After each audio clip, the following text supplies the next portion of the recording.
What up, Who's Tribe? I just got done watching Gil's Arena where they talked about the rivalry between Angel and Caitlyn. To sum it all up for you so you don't have to sit through that. Because I swear, watching Gil is like being back home at Christmas or Thanksgiving and listening to all my uncles and them talk. So it don't bother me as much because I know so many men like him. And then also through the ignorance, he still be saying some stuff that is a little true. It's a little truth in it. So basically, he said the rivalry is good for the WNBA. He's saying that the WNBA should follow the Bird Magic blueprint because that's how the NBA was built up. We've heard this a million times. That's not a new notion. He also talked about how if white America want to push Caitlyn, let them do it. If black America wants to push Angel, let them do it. And the sales should reflect that. Both of them should be pushed evenly and keep a counter on it. And let's see who sell what, who's selling out. Let's start there with this whole thing. He basically is talking about segregation.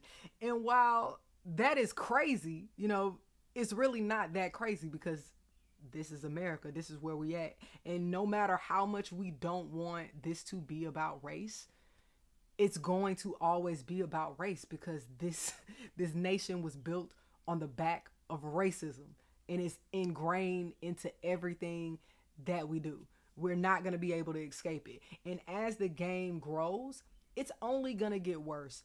They talked about how, the toxic fan situation is in every sport. And that is true. Like, fan is short for fanatic. And people are crazy. And you see all the time where people go downtown after a football loss and like tear the whole city up.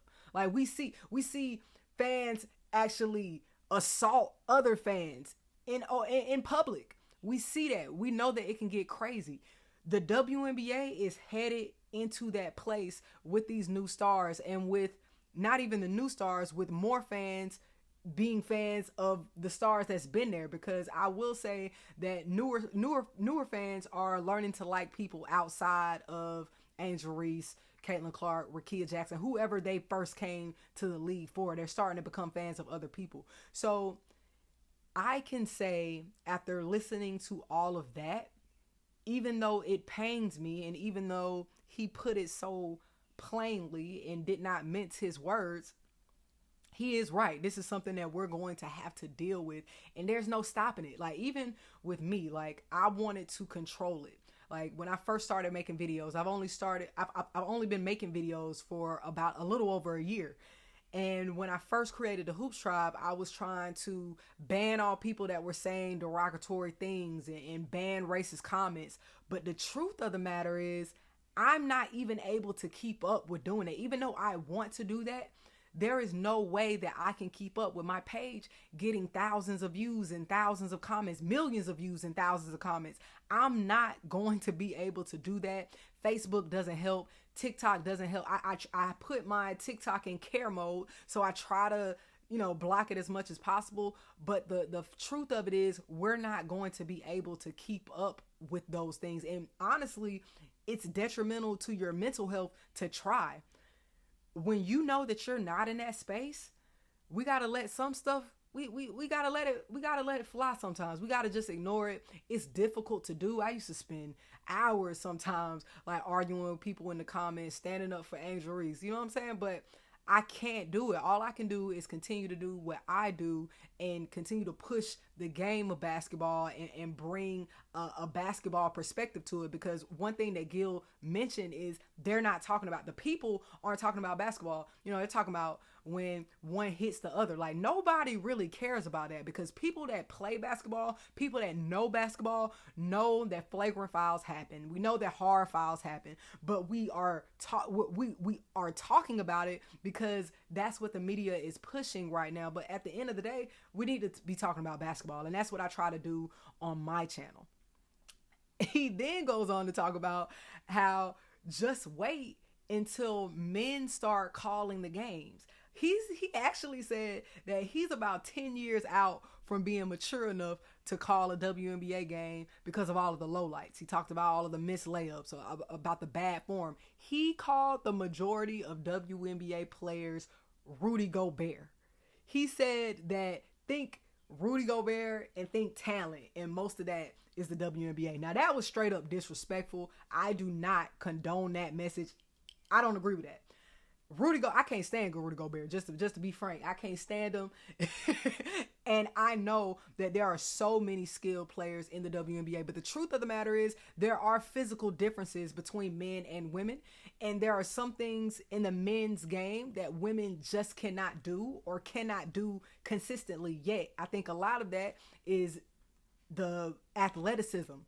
Men are athletic in a different way than women. And then men have a different level of upper body strength. I think that's the reason for the inconsistency on like 3-point shooting sometimes. And that's why a lot of people were in awe of Caitlin Clark taking such deep threes, because of the strength that it takes to put up that shot.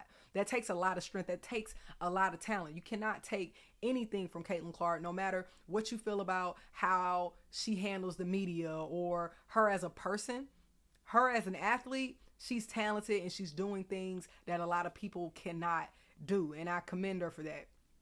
So I understand the physical differences between men and women. I think as the youth programs continue to grow and develop, which is one of my initiatives, I'm brainstorming and constantly in talks with other people, because I want to help grow the game from the root, because that's what has to change. We have to get in weight training early. We have to get in yoga early. We have to do things because our bodies are just made differently.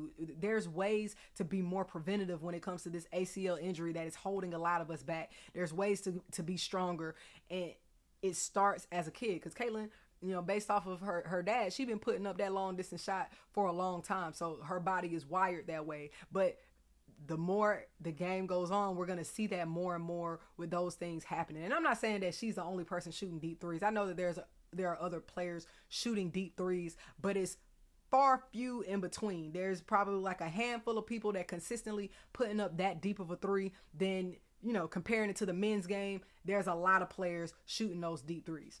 So all in all, I think Gil's Arena was ignorantly wrong in a lot of ways, but then he was also right in some regards. So we got to take it with a grain of salt.